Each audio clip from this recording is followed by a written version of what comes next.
एक समय की बात है जब एक बस्ती में एक ऐसा घर था जिसमें कभी ना तो कोई बाहर आता दिखता और ना अंदर जाता, पर हमेशा उस घर के किचन से अच्छी अच्छी खुशबू आती थी।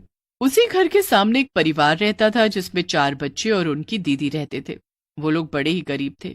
उनकी दीदी उन बच्चों के लिए भीख मांगकर खाने को लेकर आती थी, तब जाकर वो अपना पेट भर पाते थे, पर कभी कभी तो उनको भूखा भी सोना पड़ता था।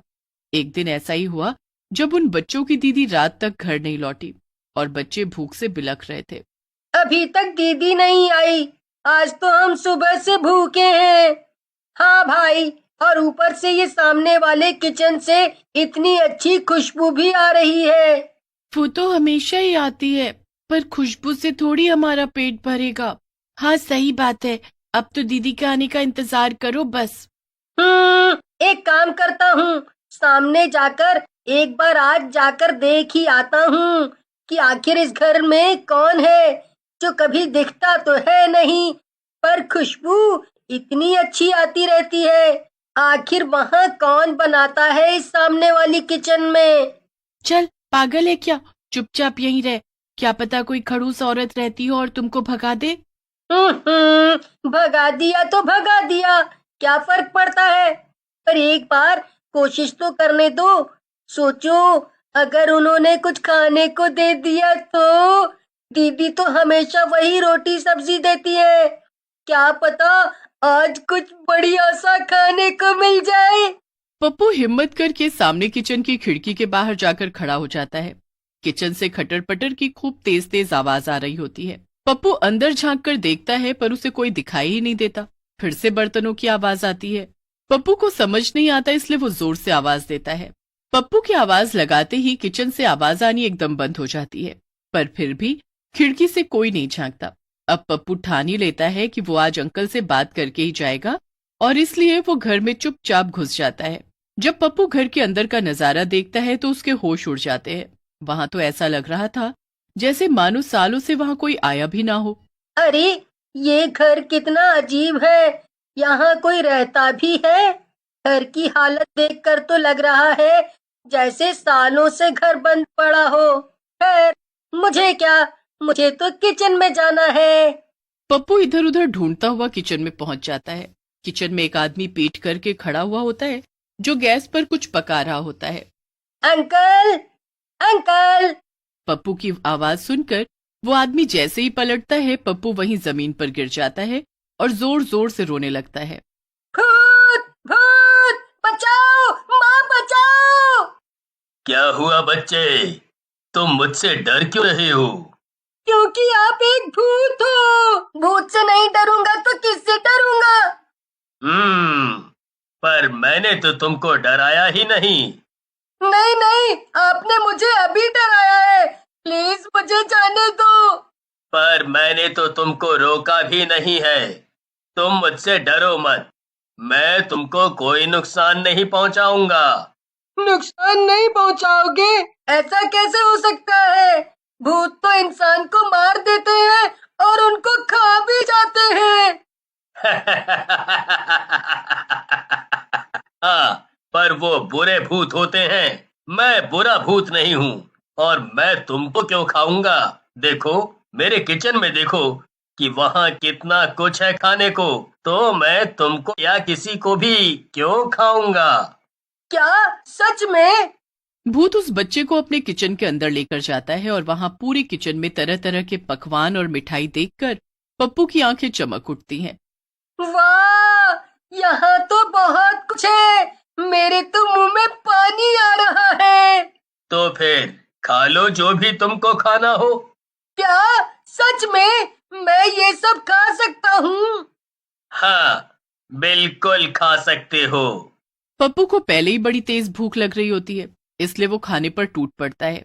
वो पागलों की तरह सब कुछ ऐसे खा रहा होता है जैसे जन्मों जन्मों का भूखा हो। पप्पू खा खा कर अच्छे से पेट भर लेता है और फिर उसे अचानक याद आता है कि घर पर उसके भाई बहन भी भूखे हैं। पप्पू एकदम उदास हो जाता है। क्या हुआ? तुम उदास क्यों हो गए? अभी तो बड़े खुश थे। वो मेरे घर पर और भी भाई बहन हैं जो सुबह से भूखे हैं।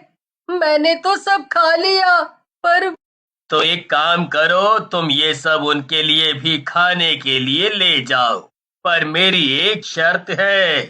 वो क्या? तुम मेरा सच किसी को भी नहीं बताओगे, किसी को भी नहीं। मैं नहीं चाहता कि किसी को मेरा सच पता चले। ठीक है, मैं आपसे वादा करता हूँ कि मैं आपके बारे में किसी को नहीं बताऊंगा, अपने भाई बहन को भी नहीं। इतना कहकर पप्पू खाने का सब सामान उठाने लगता है। वो जितना हो सके उतना खाना उठाकर घर आ जाता है। पप्पू के हाथ में इतना सब देखकर सारे भाई बहन खुशी से चिल्लाने लगते हैं। अरे वाह पप्पू, तूने तो कमाल ही कर दिया। जल्दी मुझे खाने को दे, बहुत भूख लग रही है, अभी तक दीदी भी नहीं आई। सारे बच्चे खाने पर टूट पड़ते हैं, भरपेट खाना खाते हैं। एक बात बता पप्पू, उन अंकल ने तुझे ये सब खाने को कैसे दे दिया? अरे वो अंकल ना बहुत ही अच्छे हैं। वो पहले मुझे किचन में ले गए और फिर वहां ये सब देखकर मैं तो हैरान रह गया। फिर उनको जैसे ही मैंने बताया कि मैं सुबह से भूखा हूँ, तो उन्होंने मुझे बड़े प्यार से बोला कि जो खाना है खा लो। अरे वाह, इतने अच्छे अंकल हमारे घर के सामने रहते हैं और हम कभी उनसे मिल भी नहीं पाए। चलो हम उनको थैंक यू बोलकर आते हैं। नहीं नहीं, बिल्कुल नहीं, वहां कोई मत जाना, समझे? अरे पर क्यों? वो अंकल कोई जरूरी काम कर रहे हैं, उनको गुस्सा आ गया तो फिर दोबारा कभी ये सब खाने को नहीं देंगे। नहीं नहीं, फिर वहां कोई नहीं जाएगा। अब बहुत रात में बच्चों की बड़ी दीदी घर आती है और घर में इतना सब देखकर बड़ी हैरान होती है। फिर पप्पू उनको सारी कहानी सुनाता है। दीदी बड़ी खुश हो जाती है और वो भी मजे से खाना खाती है। अब अगले दिन जब बच्चों की दीदी फिर से भीख मांगने जा रही होती है, तो पप्पू उनको रोक लेता है। अरे भीख नहीं मांगूंगी तो तुम सबका पेट कैसे भरेगा? पप्पू इतनी जिद करता है कि उसकी दीदी उस दिन कहीं नहीं जाती और घर ही रुक जाती है। दिन में बच्चे रात का बचा हुआ खाना ही खा लेते हैं, पर फिर शाम होने लगती है। दिन में तो हमने पेट भर लिया, पर अब बता हम रात को क्या खाएंगे? आप चिंता मत करो, वो सामने अंकल है ना, मैं उनके घर जा रहा हूँ और वहां से ढेर सारा खाना ले आऊंगा। ये बोलकर पप्पू जल्दी से भागता है और भूतिया किचन की खिड़की पर खड़ा होकर आवाज देने लगता है। पप्पू की आवाज सुनकर भूत खिड़की पर आकर खड़ा हो जाता है। आ गए तुम? जी भूत अंकल, मैं आ गया। घर पर सब भूखे बैठे हैं, मैंने आज दीदी को जाने ही नहीं दिया, बोला कि मैं खाना ले आऊंगा। ये तो तुमने बिल्कुल सही किया। इस भूतिया किचन में कभी भी खाना खत्म ही नहीं होता। मुझे खाना बनाना बहुत पसंद है, इसीलिए तुम कभी भी आकर इस भूतिया किचन से खाना ले जा सकते हो। ठीक है भूत अंकल, पर क्या मैं आपसे एक बात पूछूं? हाँ बेटा, पूछो। आप भूत कैसे बन गए?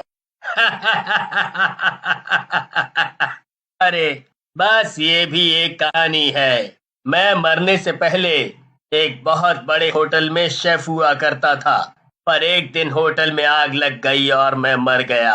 मेरा हमेशा से सपना था कि मैं अपना रेस्टोरेंट खोलूं, जिसमें हफ्ते में एक दिन मैं गरीब लोगों को मुफ्त में खाना खिलाऊं, पर सब सपना ही रह गया। ये तो बड़े दुख की बात है। भूत फिर अपनी भूतिया किचन से पप्पू को ढेर सारा खाना दे देता है, जिसे लेकर वो घर आ जाता है और सब भाई बहन मिलकर भरपेट खाना खाते हैं और सो जाते हैं। फिर एक दिन पप्पू की तबीयत बहुत ज्यादा खराब हो जाती है। उसे बहुत तेज बुखार हो जाता है। पप्पू को तो तेज बुखार है, वो अभी तक सो रहा है। एक काम करो, तुम में से कोई और जाकर खाना ले आओ। एक काम करती हूँ दीदी, मैं जाकर खाना ले आती हूँ।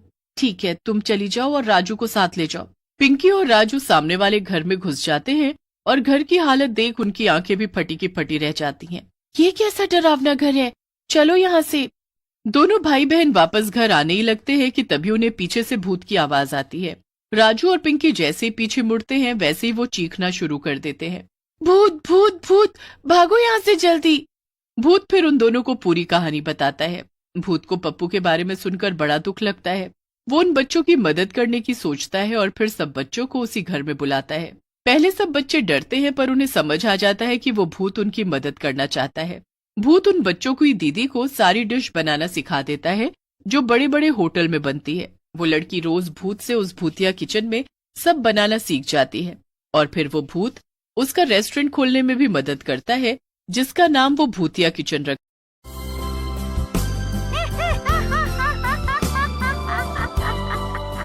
हर्ष को ऑफिस के काम से दूसरे शहर में शिफ्ट होना पड़ा। वो अपनी पत्नी के साथ नए घर में शिफ्ट हो गया। हर्ष ऑफिस चला जाता तो नेहा घर में बोर हो रही होती है। एक दिन नेहा ने सोचा खाली बैठने से अच्छा है मैं मार्केट घूमाऊं। सुना है यहाँ की मार्केट बहुत ही अच्छी है, घूमना भी हो जाएगा और घर के लिए सामान भी आ जाएगा। नेहा मार्केट जाती है। वहाँ पहुँचते ही नेहा को दुकान में एक पुरानी सी अलमारी दिखाई देती है। नेहा को एंटीक सामान खरीदने का बहुत शौक था। बहुत ही सुंदर है ये अलमारी, इसे तो मैं जरूर खरीदूंगी। नेहा दुकान में जाती है और वो अलमारी खरीद कर अपने घर ले आती है। हर्ष भी ऑफिस से घर आ जाता है। नेहा, मैं बहुत थक गया हूँ। आज ऑफिस में बहुत काम था। आप ऐसा करिए कपड़े बदल कर आइए जब तक मैं खाना लगाती हूँ। हर्ष अपने रूम में कपड़े बदलने जाता है। वहाँ वो पुरानी अलमारी देखकर उसकी चीख निकल जाती है। नहीं, ये कैसे हो सकता है? क्या हुआ आपको? चीखे क्यों? और ये क्या बड़बड़ा रहे हो? तुम पसीना पसीना हो रहे हो, क्या बात है? तबीयत तो ठीक है ना तुम्हारी? ये इतनी बेकार अलमारी कहाँ से ले आई तुम? इसे अभी निकालो इस घर से। एक मामूली से अलमारी के पीछे तुम इतना गुस्सा क्यों कर रहे हो? तुम्हें पता है ना जितनी पुरानी चीज हो वो मुझे उतनी पसंद है। आज मैं मार्केट गई थी, वहाँ मैंने ये अलमारी देखी, मुझे बहुत पसंद आई तो खरीद ली। अपने और तुम्हारे कपड़े इस अलमारी में रख भी दिए। मेरे सभी कपड़े अभी इस अलमारी से निकालो, मुझे ये बिल्कुल पसंद नहीं। इतना बोलकर हर्ष चुपचाप सो जाता है और खाना भी नहीं खाता। रात बहुत हो जाती है। हर्ष और नेहा सोए होते हैं। तभी उस अलमारी से खटखट की आवाज आती है। आवाज से नेहा की आंख खुल जाती है। ये आवाज कैसी? अभी थोड़ी देर पहले तो बहुत जोर से आ रही थी आवाज, अब अचानक बंद भी हो गई। नेहा सो जाती है। अलमारी से फिर आवाज आती है, अब के किसी के रोने की, जैसे कोई छोटी बच्ची रो रही हो। ये क्या?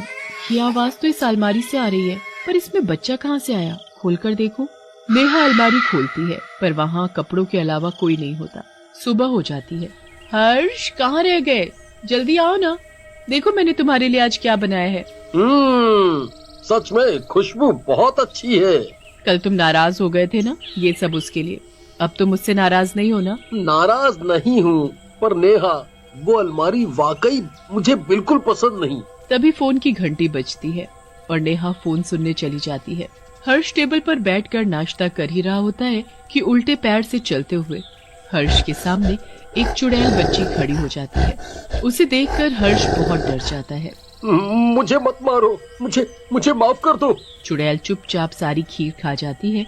मुझे छोड़ दो, मुझे माफ कर दो। नेहा, मुझे बचाओ। क्या हुआ? तुम चिल्लाई क्यों और इतना पसीना पसीना क्यों हो रहे हो? नेहा के आते ही वो चुड़ैल वहाँ से चली जाती है।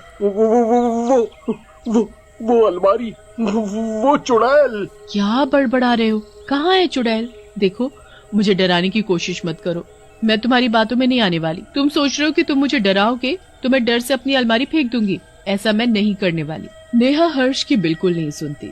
अगले दिन नेहा किचन में काम कर रही होती है। तभी उसे अंदर कमरे से बच्ची के खेलने की आवाज आती है। ये आवाज कैसी? हमारे घर में तो बच्चा नहीं है, फिर ये कैसी आवाज? नेहा के आते ही वो चुड़ैल अलमारी में छुप जाती है। आवाज तो यहीं से आ रही थी, पर यहाँ तो कोई नहीं है। मुझे अच्छे से याद है मैंने अलमारी अच्छे से बंद की थी, फिर उसे किसने खोला? नेहा अलमारी में झांक कर देखती है, वहाँ कोई नहीं होता। तभी उसकी नजर अंदर की तरफ बने लॉकर पर जाती है। ये क्या? ये तो लॉकर है। ये लॉकर मुझे पहले क्यों नहीं दिखा?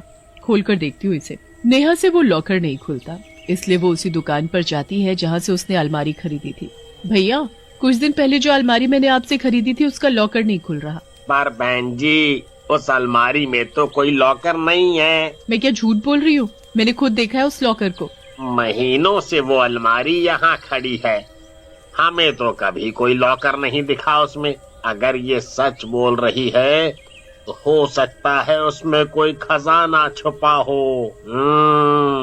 दुकानदार नेहा के साथ उसके घर जाता है और लॉकर को खोलने की कोशिश करता है, पर वो लॉकर नहीं खुलता। बहन जी, घंटों हो गए इसे खोलते खोलते, पर ये लॉकर तो टस से मस नहीं हुआ। रात भी होने वाली है, इतना बोलकर दुकानदार वहाँ से चला जाता है। सुबह होते ही उस दुकानदार की लाश सड़क किनारे पड़ी होती है, जैसे किसी खूंखार जानवर ने उसे नोच कर खाया हो। ओहो, ये अलमारी वाला अभी तक नहीं आया।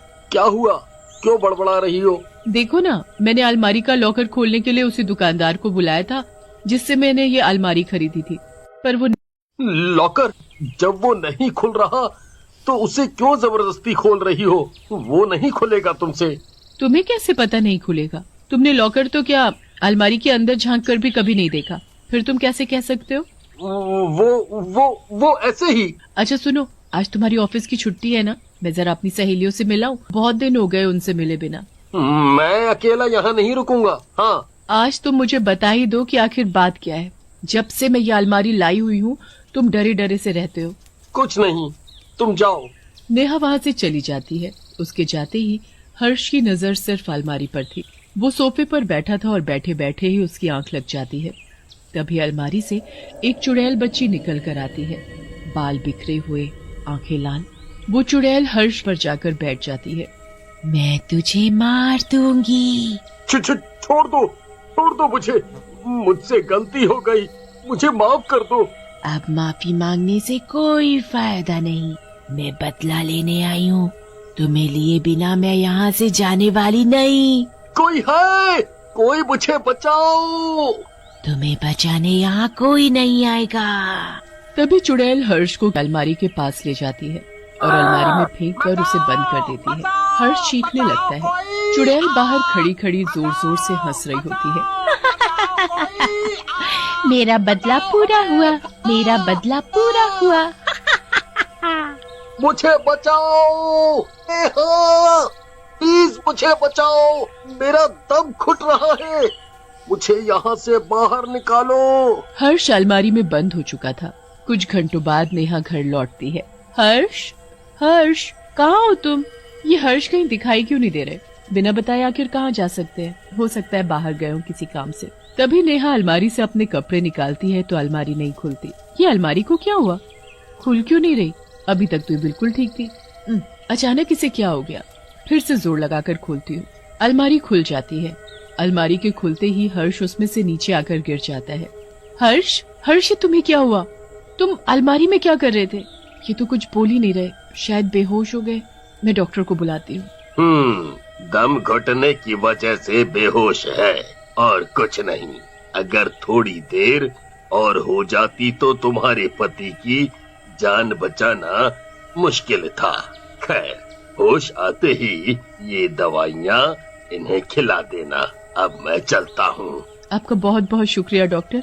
नेहा डॉक्टर को बाहर तक छोड़ने चली जाती है। जब वो वापस आती है तो क्या देखती है? एक चुड़ैल हर्ष के ऊपर बैठी है। हर्ष, हर्ष! नेहा, मुझे बचाओ, मुझे बचाओ नेहा। छोड़ दो मेरे पति को, उन्हें मत मारो। मैंने तो तुम्हें अलमारी में बंद कर दिया था, फिर तुम बच कैसे गए? पर अब नहीं बचोगे, मैं तुम्हें मार दूंगी, वो भी तड़पा तड़पा कर, जैसे तुमने मुझे मारा था। ये तुम क्या बोल रही हो? धोखा, इसने धोखा किया है तुम्हारे साथ भी। नेहा, तुम इस चुड़ैल की बातों में बिल्कुल मत आना। ये चुड़ैल है, कुछ भी बोले जा रही है। हर्ष, तुम चिंता मत करो, मैं अभी कुछ करती हूँ। तेरी इतनी हिम्मत, मुझसे चली उलझने तो ले। तभी चुड़ैल अपनी शक्ति से नेहा को दूर फेंक देती है। नेहा सीधा दीवार से टकरा कर नीचे गिर जाती है। ये चुड़ैल ऐसे नहीं छोड़ेगी मेरे पति को, मुझे कुछ और करना पड़ेगा।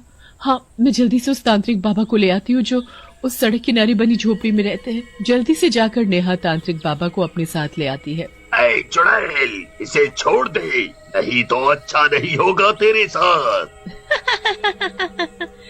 तू मेरा कुछ नहीं बिगाड़ सकता, मैं चुड़ैल हूँ, कोई इंसान नहीं। तांत्रिक बाबा कुछ मंत्र पढ़ते हैं चुड़ैल को भगाने के लिए। ए तांत्रिक, तू हमारे बीच में मत आ, जब तक मैं अपना बदला नहीं लूंगी तब तक मैं यहाँ से जाने वाली नहीं। कोई भी इस चुड़ैल की बातों में मत आना।